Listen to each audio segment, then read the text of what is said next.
Hello and welcome to the Federal. The attempted assassination of former Pakistan Prime Minister Imran Khan on Thursday has once again raised the specter of targeted killings in that country.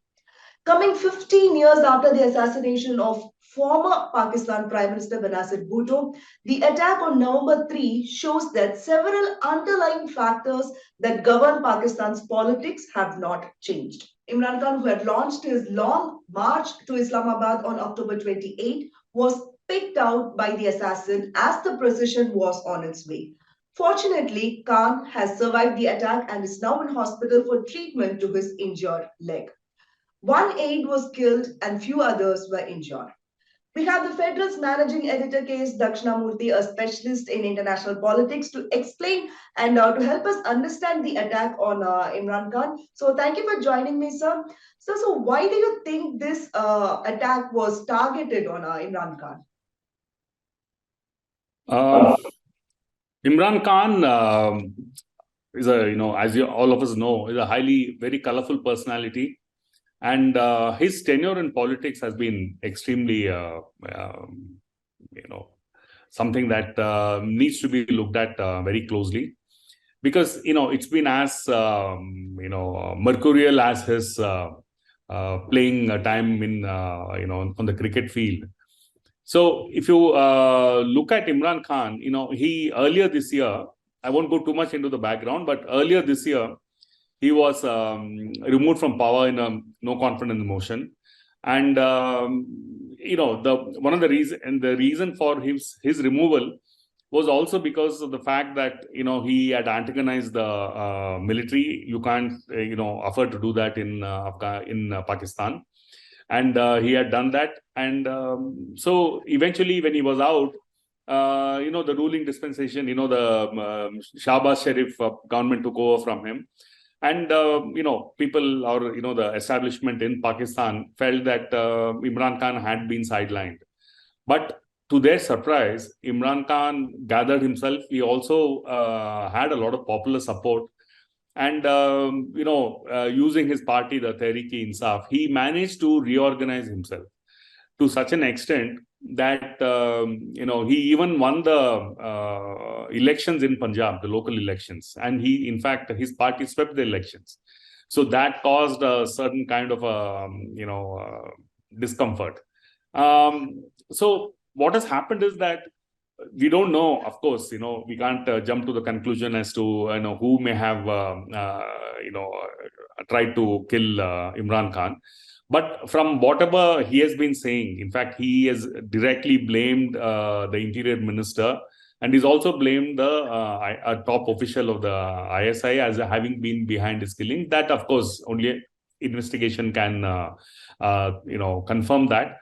But of course, when he says something, of course, it has a lot of weight because he is, in the thick of things and he knows what's happening. So even if you take that, and there is also an element of credibility given the way politics works in Pakistan. So, for instance, as I was telling you, he won the local elections. And, there has also been a kind of, some indicators, over the last, say, he was, I think, he had to demit office sometime in April. Since then, his graph has slowly been rising. And he is proved to be, somebody who can threaten the existing government, because elections are expected next year.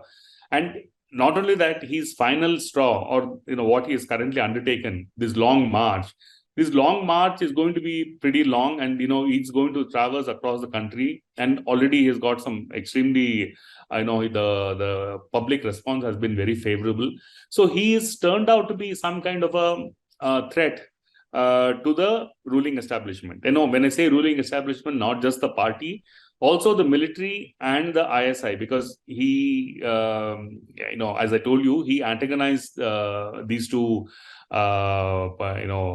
institutions in Pakistan, and that's how he eventually had to, he lost power. But then the fact that he's now again challenging them by coming back to power could have been, these are some of the reasons which, probably could have been, among the factors.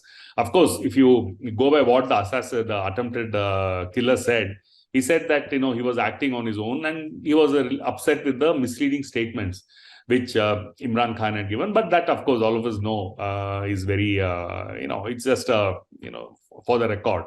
And of course, there are some analysts who point out this statement by the attempted assassin was given in police custody when, he was asked questions by the police. So they are in fact wondering how this statement actually came out into the public, which means that somebody somewhere wanted people to hear this statement. So definitely there is a much larger conspiracy in this entire thing. And, let's, also look at a couple of things that happened before before the attempted assassination happened. Just last week, a journalist was very close to him, Arshad Sharif, was killed in Kenya. He was killed in Kenya because, according to some reports, he was investigating this alleged connection of the ISI to the drug smuggling cartel in Kenya. So, he was investigating that, and he was killed, and he was considered very close to Imran Khan. And that is one thing. The other thing is, just a few days ago, before he started the long march, one of his colleagues came, gave a press briefing in which he very clearly warned that there would be bloodshed during his long march, and people could expect violence. And in fact, he even warned people not to go and attend, go for this long march. And remember, he was part of the same party that Imran Khan is in, which is the Tehreek-e-Insaf. So, of course, Imran Khan sacked him from that position. But now, when seeing what happened yesterday, it looks like there was either it was a premonition or there was some kind of an indication that things would not go on smoothly. So, these are some of the, indications that somewhere Imran Khan has managed to touch a raw nerve within the ruling establishment. Now, whether that directly caused, the assassination attempt, we don't know. That we just have to wait and see. True, sir. And sir, like you said, he was extremely unpopular when he was unseated, and fairly quickly he gained his popularity. So let's talk about his tenure as a prime minister. So how was Imran Khan's tenure as a prime minister, and do you think that that would have played a role in the attempted assassination? Imran Khan came into politics, from being a cricketer close to about 20 years ago, around approximately 20 years ago. For nearly 10 years, he was on the sidelines. He really did not make, that kind of an impact. And in 2011, his graph, his popularity started increasing. And he also closely identified himself with the military. And in fact, when he came to power in 2018, it was widely acknowledged that it was the military that had actually pushed him into power. So that it had helped him into power, along with, of course, the ISI. Now, once he became the prime minister, he continued to be close to the army, but not for too long. In fact, there was some kind of a falling out that happened. If you recollect, he kind of moved away from the US. The Pakistan-US relationship is a special relationship, like as all of us know. So basically, he moved out. I mean, there was some kind of a distancing that Imran Khan did as far as the military, the US was concerned, and he moved closer to Russia.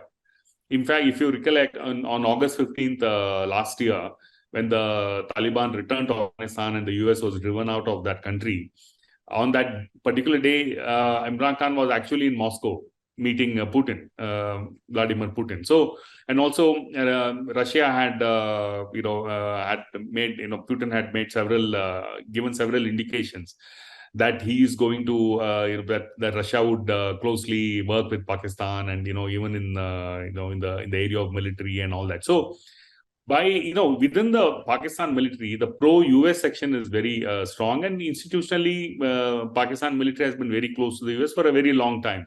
In fact, that is one of the reasons for this, close relationship that exists between these two countries. So Imran Khan, by moving away from the US and moving closer to Russia, number one, he antagonized the military. Secondly, there was also a lot of bitterness within the US establishment that Imran Khan did not do much in the days leading up to the displacement of the US from Afghanistan and the return of the Taliban.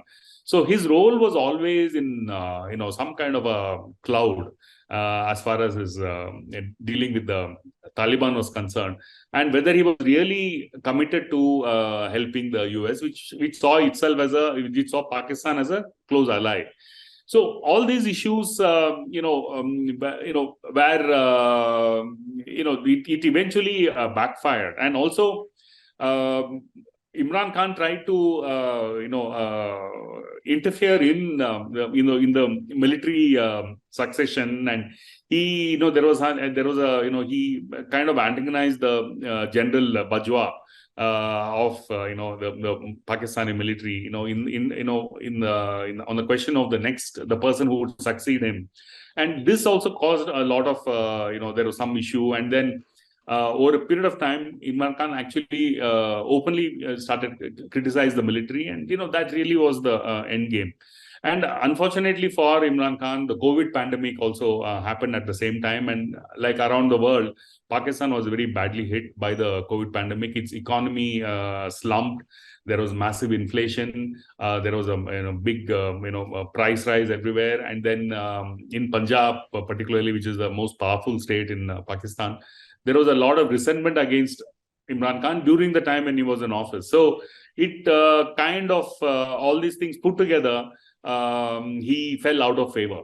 And then, eventually he was unseated in a no confidence motion. Even that was unprecedented. It's never happened before in Pakistan. So we know that Pakistan has actually struggled to remain an electoral democracy even 7 decades after its independence. So is this why we see such attacks on elected leaders periodically? Yes, see, let's not. It's not, of course, even other countries which are, have had their share of attacks on elected leaders. India itself has seen that in the past. It's while we can link in the case of Pakistan, the instability is constant in the sense that why is this the case? Because the elected governments, even from the time of independence, elected governments have never really been able to hold on to power. There have been a series of military coups.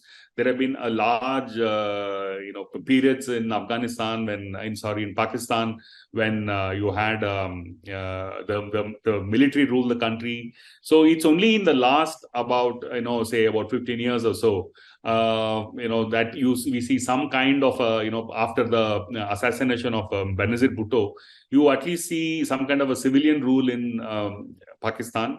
And but still, the fact that civilian rule is in Pakistan doesn't mean that it is, the power is entirely in their hands. You have this issue of the military. You have the issue of ISI.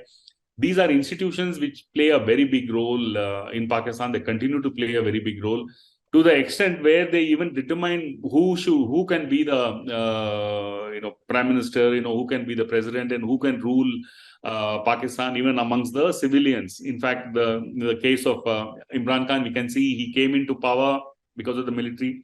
Again, he had to, he was unseated again because of the military. So what we see is this, this three-pronged power structure in Pakistan, which is constantly at loggerheads with each other.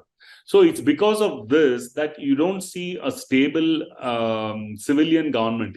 See, a government by stability, what I mean is a government can be for 5 years or it can be for 3 years. There can be midterm elections, but still the power lies with the civilian government, whichever that government is. It doesn't really matter. It could be party A, it could be party B. But in Pakistan, this kind of power does not rest solely with the elected government. You have the military, which is very deep rooted. Its links are very strong. So is the case with the ISI. The ISI became very powerful in Pakistan during the time of the Soviet invasion of Afghanistan. So the ISI became very powerful at that time. And since then, you have these three constantly at loggerheads. When they clash with each other, what you see on the surface is, either a replacement in the army, or you see a head roll in the ISI, or in most cases, the final effect of this is felt in the civilian government. So what we see today in general is also this, that you have a kind of a clash that is happening between the military, ISI, and Imran Khan, and the outcome of that is instability. So this is a very sensitive issue, and things have already been very chaotic in Pakistan, and this incident undoubtedly might bring in more turbulence. So going forward, how could be the repercussions of the attack on Imran Khan? See, one thing is very clear. The attack on the attempted, this is not attempted assassination of Imran Khan, or the attack on Imran Khan, is definitely going to boost his popularity. He's definitely going to boost his popularity. He's, like I told you, his party has already won local elections in Punjab, and this is just going to get him more sympathy. So there is going to be a kind of definitely a kind of a wave in favor of Imran Khan, and if he plays his cards right.